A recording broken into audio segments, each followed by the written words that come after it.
Baik, oke, untuk sesi diskusi atau sesi tanya jawab ya, dengan materi metabolisme asam lemak. Sebetulnya bisa dikatakan, ini sebagai pengantar terlebih dahulu ya, dapat dikatakan hampir sama ya, seperti materi sebelumnya yang itu berkenaan dengan karbohidrat, bahwasannya setiap apapun yang masuk di dalam tubuh kita, yang itu sebagai asupan ya, itu memang sesuatu yang mutlak diperlukan. Ya, tetapi dalam hal ini ada beberapa hal yang harus dilalui terlebih dahulu ya, melalui proses metabolisme. Karena metabolisme itu sendiri kan proses kimiawi yang terjadi di dalam tubuh manusia. Artinya, ada sesuatu bahan yang perlu direaksikan terlebih dahulu. Perlu ada prosesnya, baru nanti terjadi pembentukan yang kita sebut sebagai produk ya. Produk yang memang diperlukan oleh tubuh kita. Ini sudah disampaikan di materi pertama ya, pengertian dari metabolisme itu apa, ada jenisnya, ada endogenik, ada eksergonik ya, yang memang semuanya itu melibatkan proses kimiawi di dalam tubuh.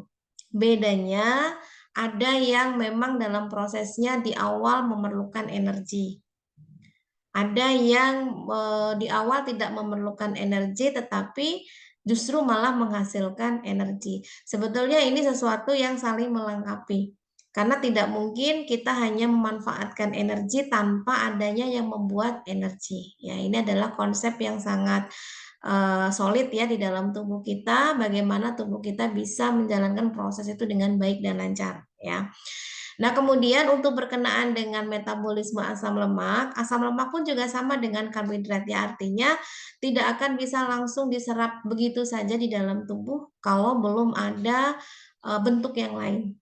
Ya, jadi asupan makanan yang masuk dalam tubuh kita itu tidak mungkin langsung bisa diserap oleh tubuh. Makanya kita butuh yang namanya sistem pencernaan. Sesuatu itu harus dicerna ya. Pencernaan itu tidak hanya secara fisik ya. Jadi ada perubahan dari ukuran yang awalnya besar jadi kecil, tetapi juga dari perubahan secara kimiawi. Nah, secara kimiawi tentunya tidak seperti fisik yang hanya membutuhkan tidak membutuhkan zat-zat kimiawi ya, secara fisik saja. Tetapi kalau yang sifatnya adalah kimiawi, tentu kita butuh yang namanya enzim, di mana enzim ini bisa dikatakan sebagai katalisator. Jadi nanti ini menjadi pelengkap ya, artinya kita sudah belajar nantinya ya apa itu sistem pencernaan. Nah, itu nanti akan membantu kita ya untuk memahami metabolisme asam lemak. Karena tentunya kita tidak bisa terkotak-kotak ya, memahami sesuatu tidak bisa terkotak-kotak hanya satu bidang studi saja. Dalam hal ini mata kuliah Anfisman itu sangat dibutuhkan memahami bagaimana alur proses metabolisme khususnya adalah asam lemak. Di mana itu semua terjadi itu kita sudah belajar di Anfisman ya. Nah, ini menjadi poin yang harus dipahami ya. Jadi semua itu ada keterkaitan. Jadi tidak terkotak-kotak, tidak membutuhkan ilmu yang lain. Tentu sangat salah ya kalau ada yang beranggapan seperti itu. Baik, asam lemak itu sendiri menjadi bagian penting di dalam tubuh kita. Ya, sebetulnya asam lemak ini sifatnya sangat kompleks ya. Kita tidak bisa menyebut hanya satu jenis saja, tetapi dalam hal ini kita perlu tahu dulu ya bahwasanya asam lemak ini merupakan bagian dari lemak. Kalau kita berbicara masalah lemak, lemak itu luas banget ya. Lemak yang memang ada di dalam tubuh kita secara normal atau memang lemak yang tidak ada dalam tubuh kita. Ya, jadi lemak itu secara umum kita harus paham dulu apa itu lemak ya. Kemudian fungsinya apa? Nah, ini akan menjadi topik bahasan yang pertama ya sebelum kita masuk membahas berkenaan dengan asam lemak. Oke. Nah, kemudian untuk selanjutnya silakan ya bagi yang ingin menjawab, ini tadi saya sudah spill di awal ya. Kalian sebelum memahami apa itu asam lemak, karena asam lemak ini merupakan bagian dari lemak ya. Jadi lemak itu sifatnya masih sangat umum sekali, tapi kalau sudah asam lemak itu sudah golongan tersendiri. Nah, sebelum lanjut ya, silakan di sini saya berikan kesempatan untuk dua mahasiswa ya, untuk memberikan penjelasan apa saja karakteristik dari lemak secara umum ya, dan fungsinya apa. Oke, di sini saya akan lihat yang sudah raise hand ya. Oke, yang pertama di sini ada Intan Almasya. Ada Intan? Ada, Bu. Oke, kemudian yang kedua ada Zirli. Ada Zirli? Ada, Bu. Oke, silakan Intan, kemudian nanti bisa dilanjutkan oleh Zirli. Baik, Bu. Lemak adalah salah satu kelompok makanan yang terdiri dari molekul-molekul alem yang terdiri dari unsur karbon, hidrogen, dan oksigen termasuk asam lemak. Contohnya vitamin A, D, E, dan K. Fungsi penting bagi manusia antara lain menjadi cadangan energi dalam tubuh, melindungi dan mengisolasi, mengatur dan memberi sinyal, penyusun bahan penyusun hormon dan vitamin, dan penyusun empedu. Lemak juga memiliki beberapa jenis berdasarkan komposisi kimia seperti lemak sederhana yang terdiri dari 1 gliserol dan 3 asam lemak, dan campuran yang terdiri dari lemak sederhana dan tercampur dengan molekul lain. Cukup, Bu. Oke, silakan dilanjut Zirli. Baik, Bu, izin menjawab, Bu. Untuk lemak atau lipid itu memiliki karakteristik, yaitu diantaranya dua. Yang pertama itu relatif tidak larut dalam air, terus yang kedua itu larut dalam pelarut nonpolar atau ether, kloroform, dan benzen. Sedangkan fungsi dari lemak itu sendiri adalah yang pertama itu sebagai sumber energi, yang kedua sebagai cadangan penghasil energi, yang ketiga pelarut beberapa vitamin untuk vitamin A, D, E, K, dan yang keempat itu isolator panas, kelima itu pelindung organ tubuh, terutama pada organ jantung, paru-paru, dan yang keenam itu bahan penyusun, diantaranya bahan penyusun dari membran sel atau organel dan lipoprotein. Sekian, Bu. Baik, oke, terima kasih ya atas jawabannya. Sebetulnya mau diambil dari referensi manapun ya, sebetulnya ini materi yang sifatnya masih sangat umum sekali ya. Jadi sudah banyak referensi yang menjelaskan tentang secara umum lemak itu apa ya. Lemak yang kita kenal juga dengan istilah lipid itu memang golongan spesial ya kalau bisa dikatakan karena memang berbeda dengan yang lainnya ya. Di mana lemak ini kalau dibandingkan dengan air ya, ini sangat sulit sekali kalau untuk melarutkan zat-zat yang sifatnya bukan nonpolar. Ya, kalau zat-zat yang sifatnya polar itu sangat tidak mungkin untuk bisa larut di dalam lemak. Kalaupun toh bisa, tapi itu dalam bentuk emulsi ya. Jadi kita butuh emulgator ya dalam hal itu. Tetapi dalam hal ini secara alaminya memang lemak ini karakteristiknya tidak mudah larut dalam air. Ini akan menjadi pertanyaan tersendiri ya. Artinya begini, tubuh kita kan butuh yang namanya lemak ya. Artinya sesuatu yang sifatnya mutlak diperlukan sebagai sumber energi. Tetapi sebagian besar tubuh kita, 70% tubuh kita itu adalah air. Ini kalau dipikir secara logika, apa mungkin gitu ya, lemak yang seharusnya kita butuhkan ketika masuk dalam tubuh kan nggak menyatu dengan air. Nah, ini yang nanti akan menjadi pembelajaran kita ya. Jadi meskipun sifat dari lemak itu tidak bisa larut dalam air, tapi ada beberapa hal yang bisa diupayakan oleh tubuh kita ya, agar lemak itu bisa dimanfaatkan di dalam tubuh kita. Nah, karena dia tidak larut dalam air, berarti apa? Dia hanya larut dalam pelarut-pelarut tertentu. Ya, ini pelarut yang bersifat nonpolar ya. Misalkan seperti ether, kloroform, benzen yang memang dalam hal itu ada pelarut-pelarut yang berdasarkan derajat kepolarannya ya. Nanti akan kalian pelajari di semester berikutnya ya, apa itu derajat kepolaran.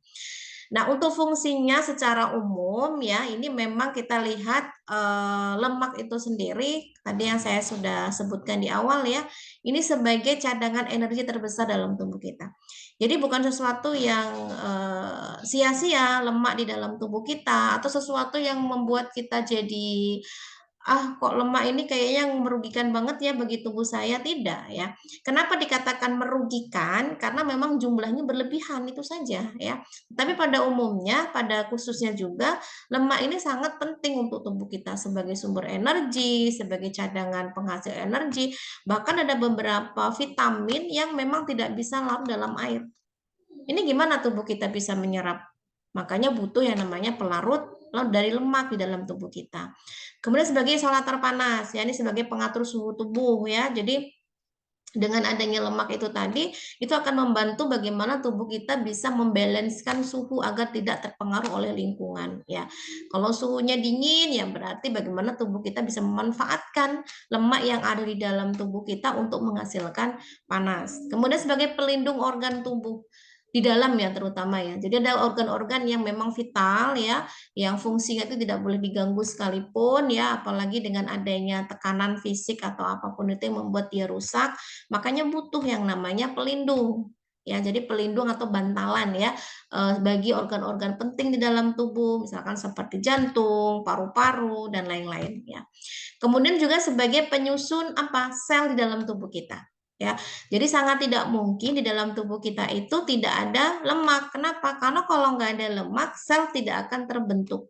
Artinya apa? Unit terkecil kehidupan manusia tidak akan terbentuk. Artinya tidak akan ada kehidupan. Jadi sesuatu yang sangat tidak mungkin kalau tubuh kita tidak membutuhkan lemak ya. Jadi sebagai penyusun sel misalkan di bagian membran ya. Jadi membran sel itu mutlak ada lemaknya ya. Kemudian ada disebut dengan lipoprotein. Nah, ini adalah wujud nyata ya dari peran lemak. Jadi jangan menghilang-hilangkan ya. Lemak itu nggak ada fungsinya. Banyak banget fungsinya ya. Jadi namun dalam hal ini kita harus bisa mensiasati ya. Jangan sampai sebetulnya nggak cuma lemak ya, karbohidrat, protein itu pun sangat tidak baik juga kalau jumlahnya berlebihan ya. Dalam hal ini tentu akan menimbulkan efek tersendiri ya karena tidak sesuai dengan porsinya. Oke, ini berkenaan dengan secara umum apa itu lemak. Nah, ini kita sudah masuk ke penggolongan ya. Jadi penggolongan lemak itu banyak banget. Ini yang saya sebutkan hanya beberapa saja ya, tidak semuanya saya tampilkan ya.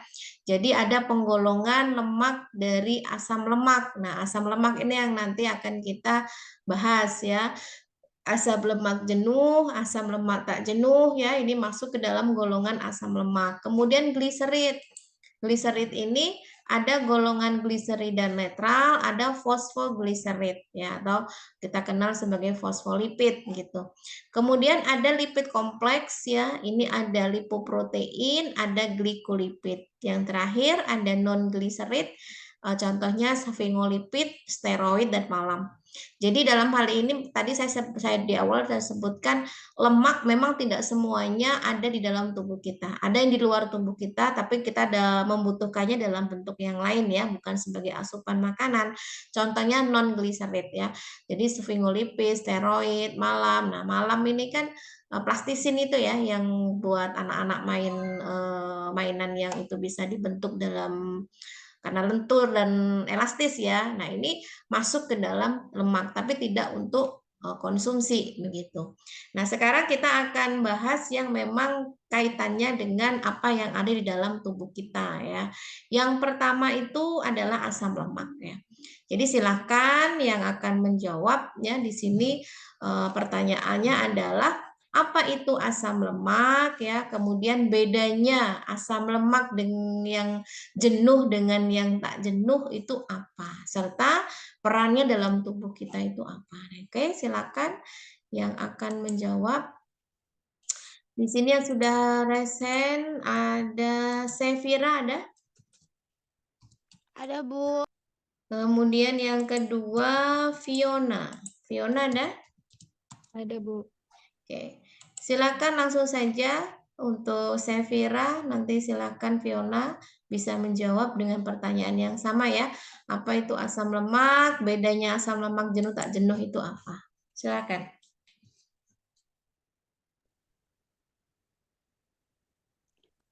Asam lemak itu senyawa organik yang terdiri dari rantai hidrokarbon lurus dengan gugus hidroksil. di satu ujungnya. Bedanya asam lemak dengan jenuh dan tak jenuh itu, kalau asam lemak jenuh itu cuma memiliki satu ikatan tunggal pada molekulnya. Kalau yang tak jenuh itu memiliki setidaknya satu ikatan rangkap dalam rantai karbon.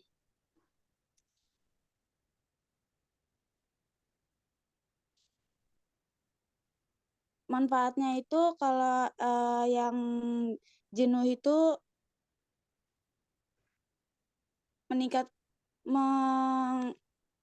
menghindarkan dari penyakit resiko jantung dan stroke. Kalau yang tak jenuh itu untuk mengurangi resiko vaskuler serta pentingnya sumber energi yang mendukung pertumbuhan sel dan memproduksi hormon yang paling penting, Bu. Sudah, Bu. Oke, baik, silakan.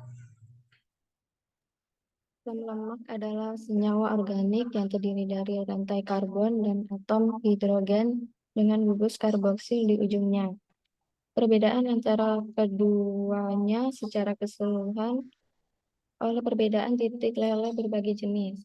Asam lemak tak jenuh memiliki titik lele yang lebih rendah dibanding asam lemak jenuh. Asam lemak tak jenuh memiliki peran penting dalam tubuh seperti membantu menurunkan kadar kolesterol LDL dan mengontrol kadar insulin. Sedangkan asam lemak jenuh dapat meningkatkan level total kolesterol dan berpotensi meningkatkan risiko penyakit jantung. Asam lemak juga berperan dalam membentuk membran sel, menyediakan energi, dan membantu penyerapan vitamin yang larut dalam lemak. Cukup, Bu. Oke.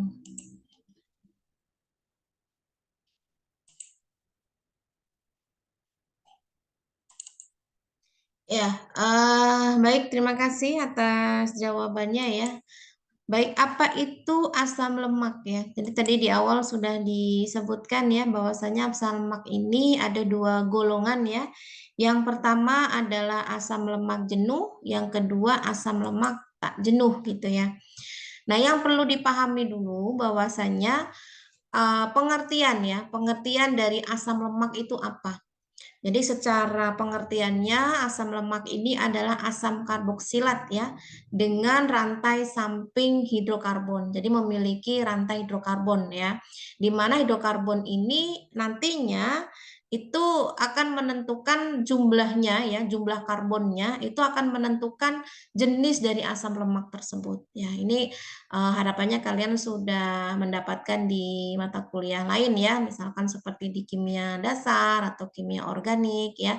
Karena dalam hal ini memang biokimia erat kaitannya dengan bidang keilmuan kimia ya. Jadi mau nggak mau walaupun nantinya kita akan belajar terkait alur atau metabolismenya, tetap kita harus memahami setiap struktur-struktur yang terlibat di dalam proses tersebut ya.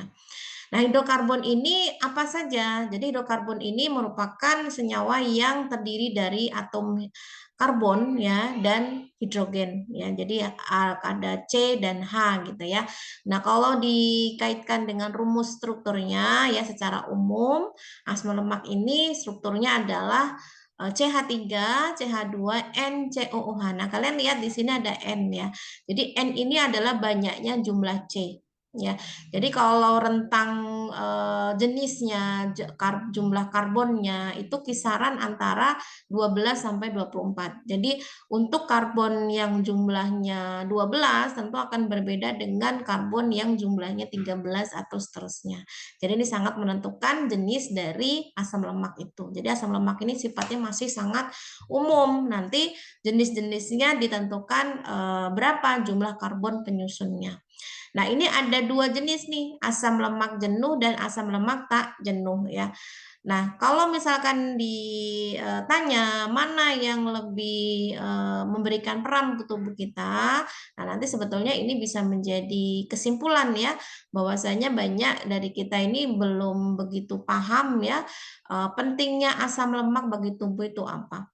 Apakah mutlak hanya salah satu saja yang memang berperan penting di dalam tubuh kita, berarti yang satunya nggak penting, atau begitu konsepnya ya. Jadi dalam hal ini kita tidak boleh memukul rata kalau oh lemak yang berbahaya itu ini. Jadi kita sama sekali nih nggak boleh mengkonsumsi ini. Nah itu jangan sampai kita berpikir atau mempertimbangkan hal seperti itu. Karena semuanya tentunya memiliki manfaat atau memiliki peran yang berbeda-beda.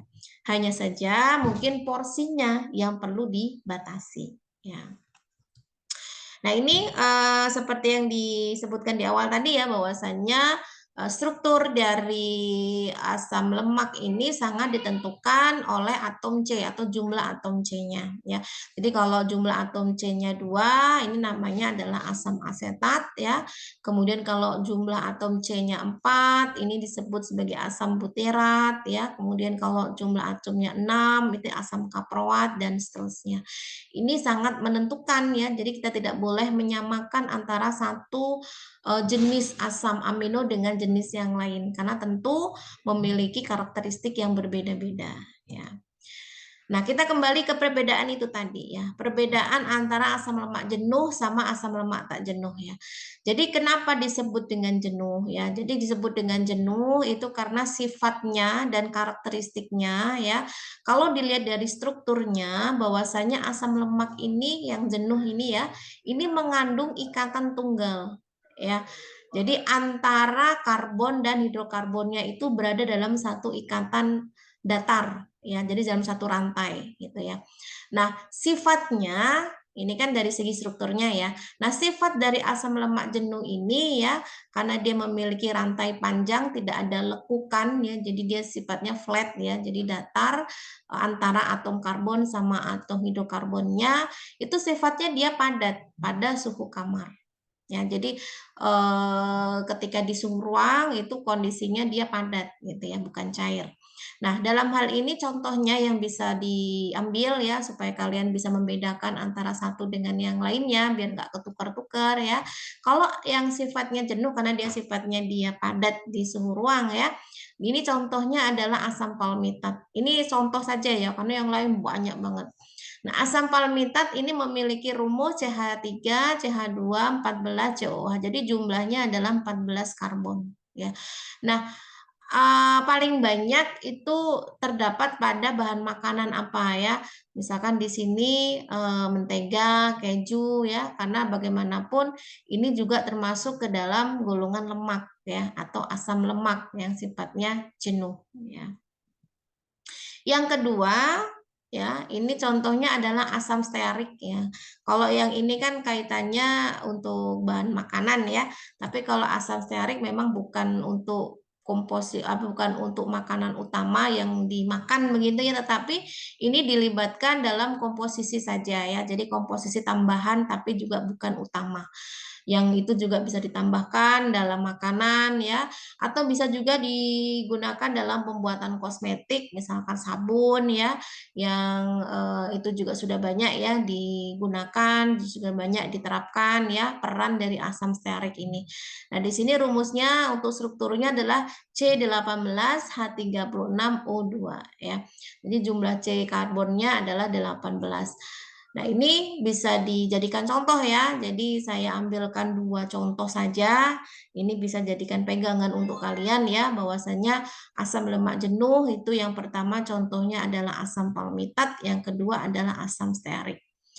Nah, bagaimana kalau asam lemak tak jenuh ya? Kalau asam lemak tak jenuh ya, bedanya kalau dibandingkan dengan yang jenuh tadi, itu dia bentuknya tidak berantai panjang ya, tetapi ada bagian yang menekuk ya, di bagian rantai hidrokarbonnya itu ada yang menekuk. Nah, kemudian kalau dibandingkan dengan yang pertama tadi yang itu dalam suhu ruang itu padat, tetapi kalau pada lemak tak jenuh itu kondisinya cair ya pada suhu kamar. Nah, ini yang menjadi penentu ya. Asam lemak tak jenuh ya, ini meningkatkan lipoprotein densitas tinggi atau kita kenal dengan HDL ya. Jadi asam lemak tak jenuh ini dapat meningkatkan lipoprotein. Jadi lipoprotein ini memang baik banget di dalam tubuh kita dan jumlahnya memang harus dibuat besar atau banyak ya. Kenapa? Karena lipoprotein inilah nantinya akan menjadi pembersih ya, pembersih untuk kolesterol-kolesterol yang memang memiliki konsentrasi yang rendah seperti LDL ya, atau kita kenal dengan kolesterol jahat gitu. Jadi asam lemak tak jenuh ini dapat meningkatkan lipoprotein densitas tinggi atau HDL di dalam tubuh ya, dan ini dianggap sebagai lemak kolesterol yang baik. Nah, itu maksud saya tadi ya. Jadi meskipun ya ada bagian tertentu yang ini lebih baik, tapi bukan berarti asam jenuh ini sama sekali tidak bisa kita manfaatkan. Bisa, kita boleh makan mentega, boleh makan keju atau jenis contoh yang lainnya. Tapi mungkin kadarnya tidak boleh terlalu tinggi ya. Kenapa? Karena akan membuat HDL di dalam tubuh kita itu kerjanya ekstra. Karena HDL ini jumlahnya tidak boleh sedikit, harus ada batasan tertentu yang supaya dia dapat membersihkan ya kolesterol-kolesterol jahat di dalam tubuh kita itu tadi ya. Nah, di sini contohnya apa saja yang masuk ke dalam lemak tak jenuh ya. Ya pada umumnya sih kalau sesuatu yang baik di dalam tubuh kita ini satu banyak orang yang nggak terlalu suka ya. Kedua lebih mahal ya. Contohnya misalkan asam oleat ya. Ini banyak ditemukan pada minyak zaitun ya. Jadi minyak zaitun kalau itu dimanfaatkan untuk keseharian ya, untuk menggoreng gitu kayaknya ya bisa berpikir 2-3 kali gitu ya.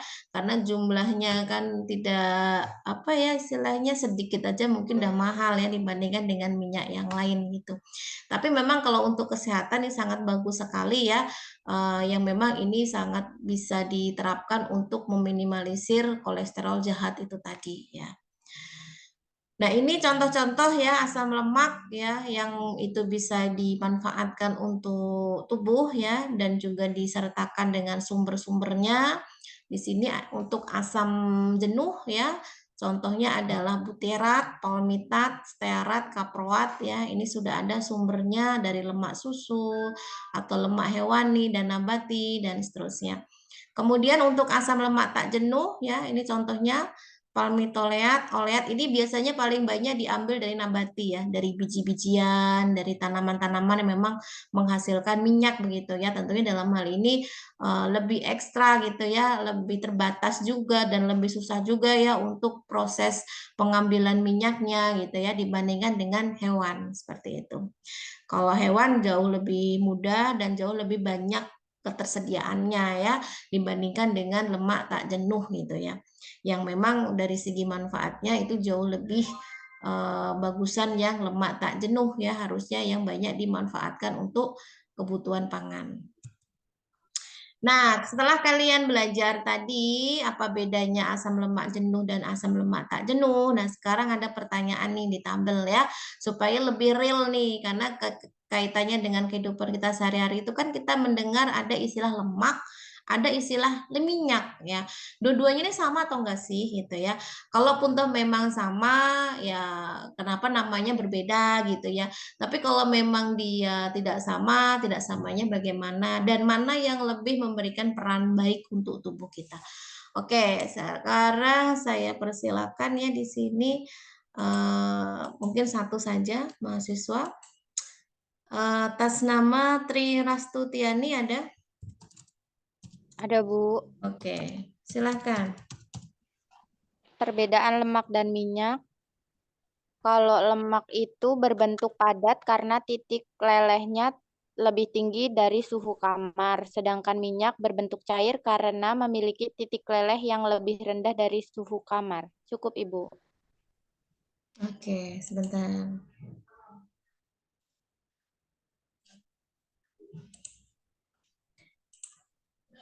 Oke, saya persilahkan satu lagi deh untuk menjawab.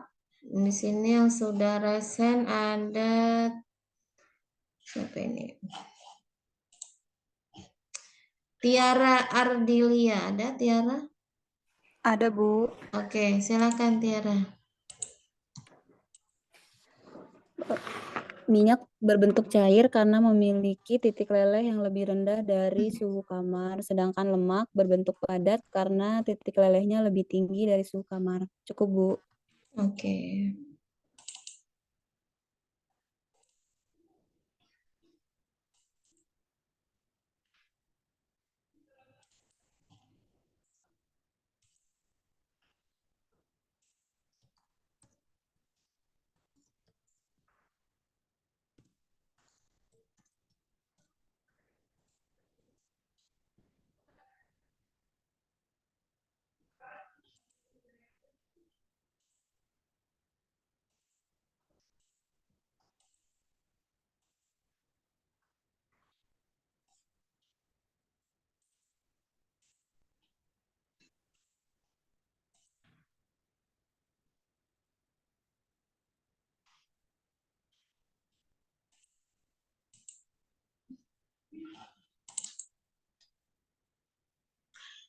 Baik, apa bedanya lemak dan minyak ya? Memang ya kalau dari segi bentuk sepertinya sih udah pada tahu semua ya, bentuknya beda lah ya lemak sama minyak begitu. Tapi kan dalam kondisi tertentu lemak pun kalau dipanaskan juga bisa dalam bentuk cair ya, sama dengan minyak juga gitu. Oke, kita bahas satu persatu ya supaya kita bisa memahami secara rinci ya kandungan lemak atau sifat dari kelemakan bagi lemak dan minyak gitu ya. Nah, sebetulnya antara lemak dan minyak ya, itu memang kedua-duanya dibutuhkan untuk tubuh gitu ya. Karena dalam hal ini bisa dikatakan sebagai bahan pangan juga ya untuk tubuh kita. Nah, keduanya ini merupakan triglycerid yang memang itu nanti bisa masuk atau bisa dicerna dalam proses pencernaan dalam ini ya tubuh kita begitu ya. Nah, untuk asam lemak jenuh ya dan asam lemak tak jenuh ini sebetulnya sudah bisa ditentukan mana yang lemak jenuh, mana yang asam lemak tak jenuh ya. Kalau yang lemak itu termasuk yang lemak jenuh karena bentuknya dia padat ya dan bentuknya dia lemak. Kemudian kalau asam lemak tak jenuh, ini contohnya adalah minyak ya. Ini bisa dijadikan keyword gitu. Nah, kemudian kalau untuk sumbernya ya kebanyakan, memang tidak mutlak ya, kebanyakan atau sebagian besarnya yang lemak jenuh itu berasal dari hewan.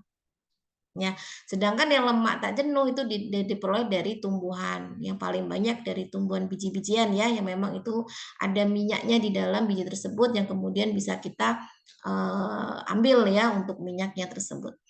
Nah, kemudian kalau untuk lemak jenuh ya, karena dia tadi contohnya adalah lemak, itu pada suhu ruang atau suhu yang sifatnya normal itu berwujud padat. Ya.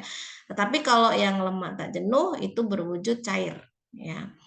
Nah, kemudian dari segi ketengikan, ya, kalau untuk lemak jenuh, memang dari segi ketengikannya itu lebih rendah, jadi dia lebih awet. Ya.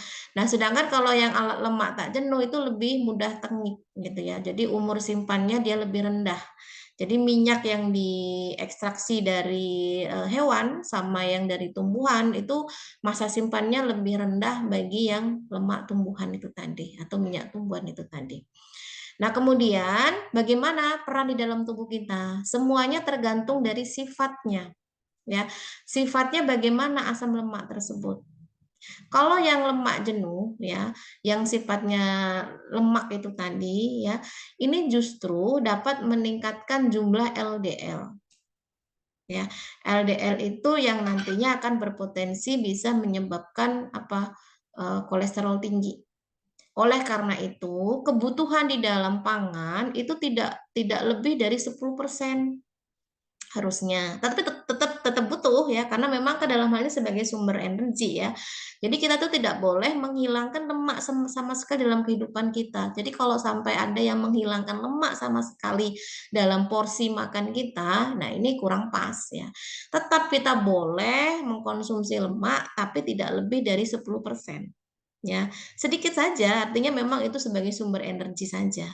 Nah, dalam hal ini kenapa? Karena potensinya itu dapat meningkatkan LDL. Kalau potensinya dapat meningkatkan LDL, ya tentunya kalau nggak ada HDL yang lebih tinggi, siapa yang akan membersihkan LDL itu tadi kan gitu ya. Makanya harus disesuaikan dengan asupan supaya dapat meningkatkan HDL-nya. Nah, sedangkan kalau asam lemak tak jenuh ya, karena memang dalam hal ini tubuh kita itu membutuhkan HDL yang lebih banyak ya.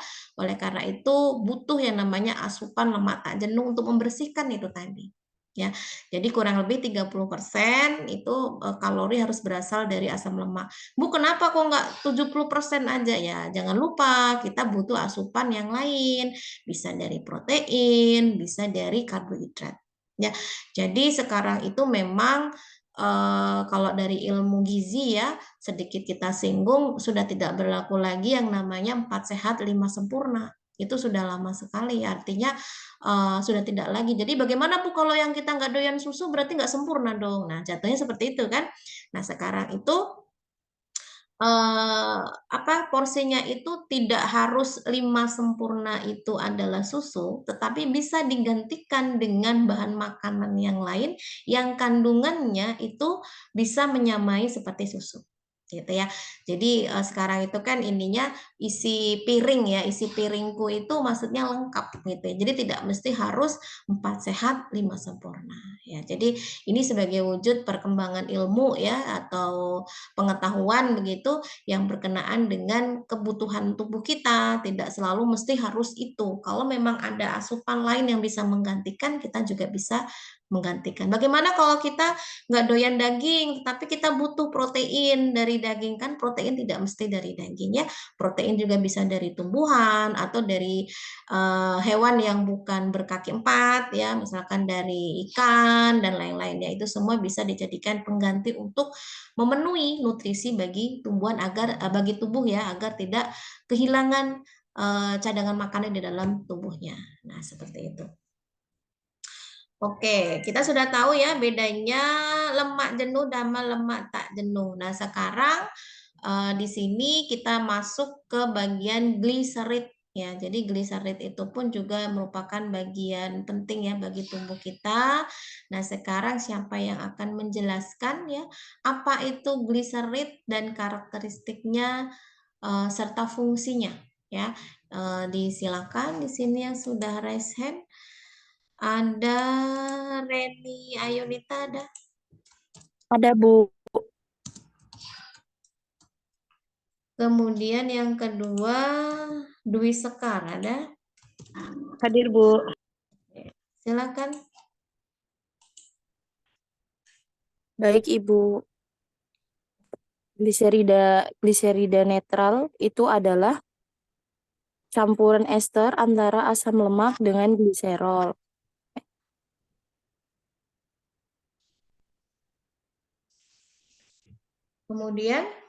Kemudian untuk fungsi dasarnya itu sebagai simpanan energi atau berupa lemak atau minyak.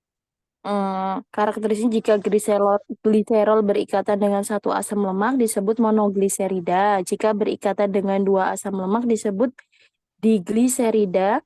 Dan jika berikatan dengan 3 asam lemak dinamakan trigliserida. Trigliserida merupakan cadangan energi penting dari sumber lipid, Ibu. Terima kasih, Bu. Oke, baik. Ini tadi sudah dijawab dua-duanya ya? Diusulkan juga udah jawab ya? Belum, Bu. Oh, belum. Silakan. Gliserida adalah salah satu jenis lemak yang mengalir dalam darah dan berfungsi menyimpan kalori serta menyediakan energi untuk tubuh. Untuk karakteristiknya berbentuk ester gliserol, dapat dikonversi menjadi kolesterol, fosfolipid, dan bentuk lain jika dibutuhkan. Memiliki gugus alkil nonpolar dengan jumlah atom karbon. Dapat ditemukan dalam jaringan adiposa. Untuk fungsinya sebagai sumber energi dan bantalan tulang, Bu. Cukup, Bu. Oke, baik. Nah, ini merupakan bentuk lain ya dari asam lemak yang memang itu juga penting ya untuk tubuh, yaitu adalah gliserida ya. Nah, gliserida ini sebetulnya ada 2 jenis ya, ada gliserida netral, ada yang kedua ini adalah fosfogliserid atau kita kenal sebagai fosfolipid gitu ya. Nah, apa sih gliserida itu ya? Jadi gliserida ini adalah campuran ester antara asam lemak dan gliserol. Ya, tetap di sini ada unsur asam lemaknya, walaupun bukan murni asam lemak seperti di atas ya. Jadi gabungan antara asam lemak dan gliserol ya. Nah, fungsinya ya, fungsi dari gliserid ini sebagai cadangan energi ya. Bisa itu dalam bentuk lemak, bisa itu dalam bentuk minyak ya. Nah, ini juga tergantung dari ikatan ya, jenis atau namanya. Kalau dia lebih ada ikatan satu asam lemak saja kan satu ya, disebut sebagai monogliserid. Kalau dia itu berikatan 2 berarti digliserid ya. Nah, kalau 3 itu adalah trigliserid ya. Dan ini trigliserid ini yang memang banyak dilibatkan dalam sistem pencernaan ya, dan itu merupakan cadangan energi penting ya dari sumber lipid begitu. Ini untuk yang gliserid netral ya. Nah, yang untuk dari segi apa namanya jenis yang lain ya, itu ada yang golongan fosfogliserid. Ini sebenarnya sama-sama dari gliserid ya, tetapi yang golongannya berbeda. Kalau yang pertama ini tadi, ini adalah gliserida netral ya, sedangkan yang kedua ini adalah fosfogliserid ya, sama-sama gliserid. Jadi karakteristiknya sama ya. Nah, sekarang lebih spesifiknya di sini adalah fosfogliserid. Nah, tapi di sini saya juga minta kalian untuk menjelaskan ya, karena memang ini penting sekali untuk memahami konsep bagaimana fungsi dari fosfogliserid di dalam sel. Ya, oke. Di sini pertanyaannya adalah apa itu fosfogliserid? Kemudian silakan sebutkan bagian-bagiannya. Di sini ada 1, 2, 3, 4, 5 ya. Kemudian ini bagian yang dikotakin warna merah itu ketika di zoom seperti ini ya diperbesar itu ada bagian A, ada bagian B ya. Ini adalah sisi hidrofilik dan yang atas adalah sisi hidrofobik ya. Oke, di sini siapa yang sudah raise hand? Yang pertama ada Sela Aprilia ada? Ada, Bu. Yang kedua ada Sela Ayu. Oh, sama nama Sela ini. Sela Ayu ada? Ada, Bu. Oke, dimulai dari Sela Aprilia dulu untuk menjawab. Baik, Bu. Jadi fosfogliserida itu adalah fosfolipid berbasis gliserol.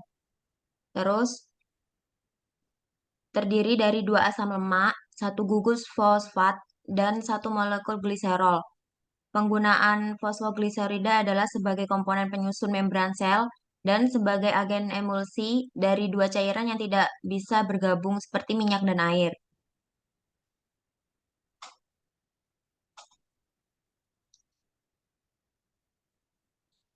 Kemudian, udah selesai Sela Ayu kalau sudah? Yang ininya, Bu, apa? Oh, bagian-bagiannya ya? Ini bagiannya sela apa yang sela Ayu, Bu? Apa gimana? Semuanya, nggak apa-apa. Semuanya bisa menjawab semuanya itu.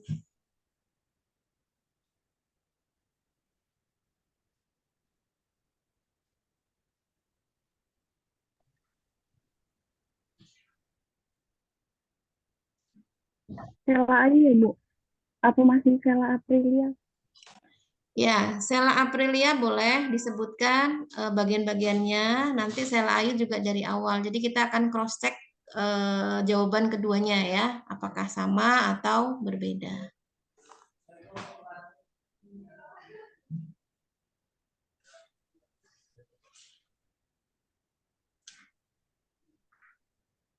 Silakan, Sela Aprilia tadi udah nyebutin bagian-bagiannya belum?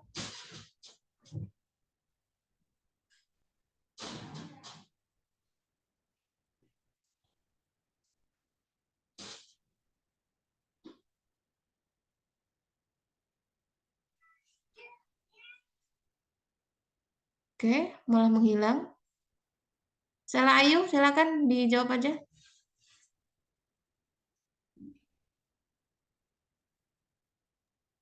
Iya, Bu.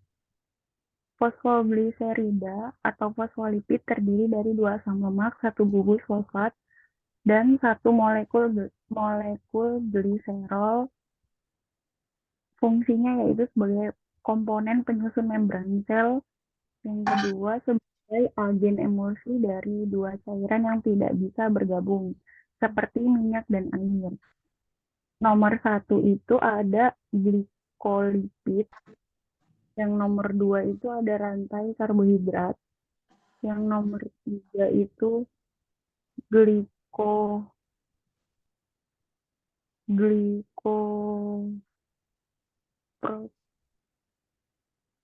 integral. Yang nomor 4 ada kolesterol. Yang nomor 5 itu protein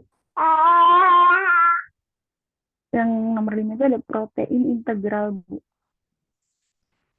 Cukup. Oke, baik ya. Sama dengan yang sebelumnya ya. Apa itu fosfogliserid ya?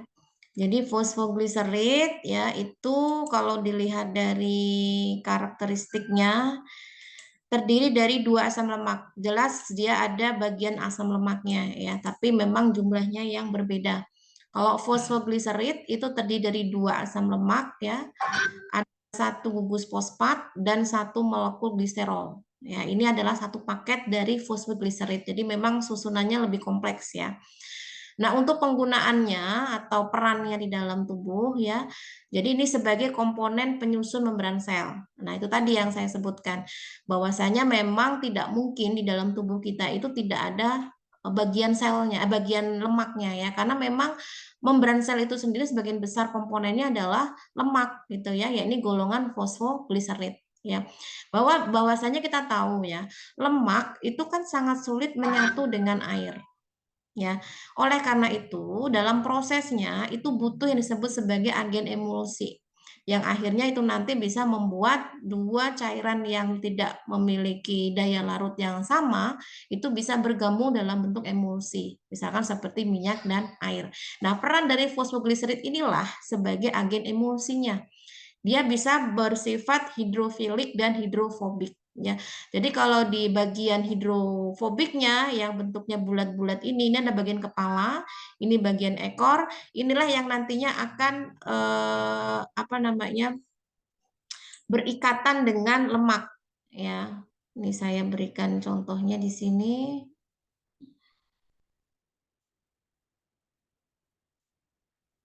Nah, ini. Jadi kalau dilihat ini adalah lapisan bilayer ya pada struktur sel ya atau membran selnya. Jadi bagian atas ini adalah hidrofilik ya. Kemudian yang bagian bawah ini namanya hidrofobik. Nah, hidrofobik ya ini nanti yang akan mengikat lemak ya, sedangkan hidrofilik ini nantinya akan mengikat air ya. Jadi tetap dia bisa bersatu dalam membentuk yang disebut sebagai emulsi. Ya itulah caranya bagaimana lemak itu bisa menyatu di dalam tubuh kita. Memang tidak benar-benar seperti air ya, yang itu melarutkan zat-zat yang mudah larut di dalam air. Tetapi kita butuh yang namanya agen emulsi, ya ini fosfogliserid. Jadi kalau tidak adanya fosfogliserid tentu akan kesulitan bagi lemak itu bisa berperan di dalam tubuh ya. Oke, untuk pertanyaan mungkin satu kali lagi ya. Setelah ini kita akan mengadakan kuis ya. Jadi dipersilakan untuk yang terakhir ini bisa memberikan partisipasinya. Di sini pertanyaannya adalah apa itu lipid kompleks? Ini juga masuk dalam golongan lemak ya. Berikan contohnya.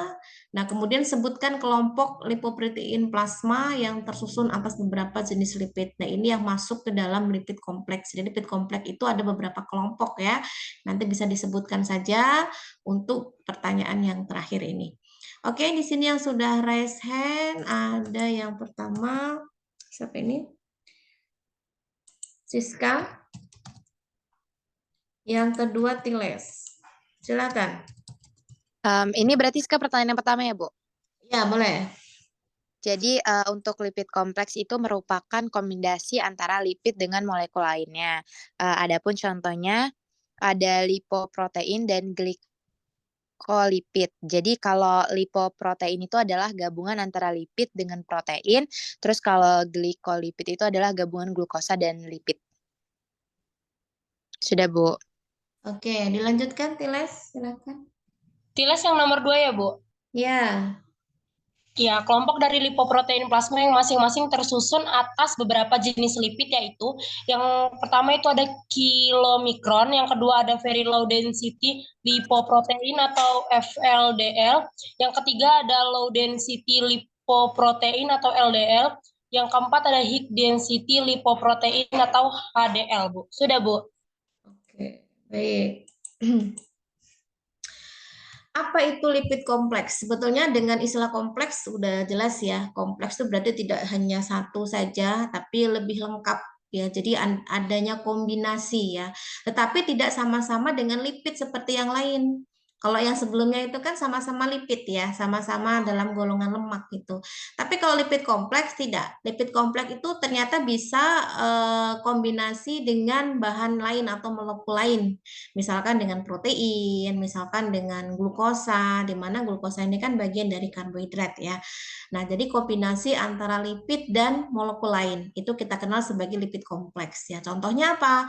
Contohnya lipoprotein, contohnya glikolipid, ya di mana lipoprotein itu gabungan antara lipid dan protein. Sedangkan glikolipid itu gabungan antara glukosa dan lipid.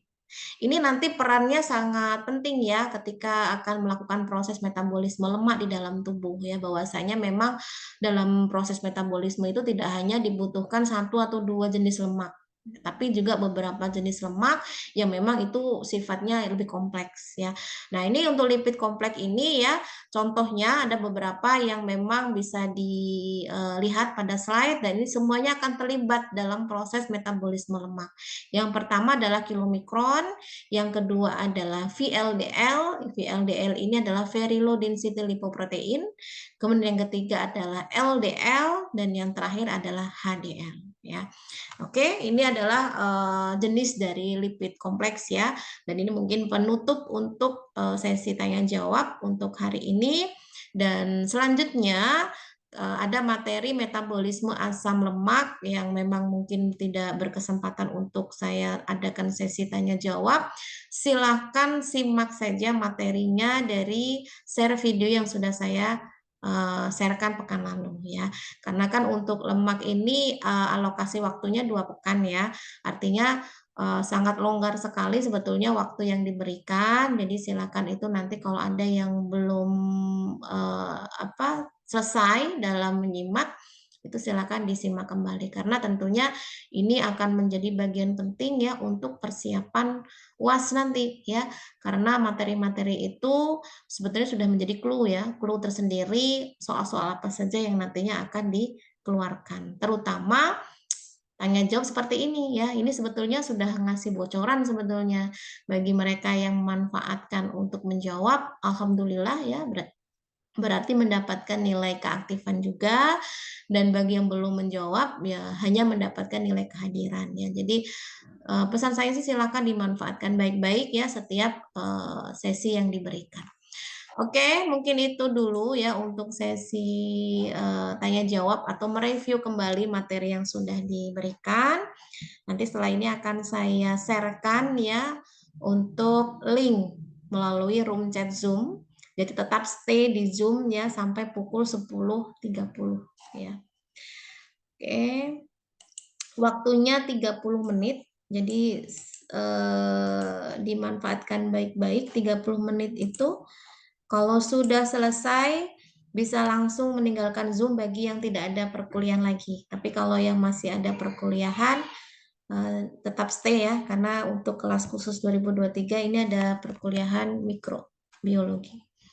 Oke, saya sharekan di room chat ya untuk linknya bisa dikerjakan.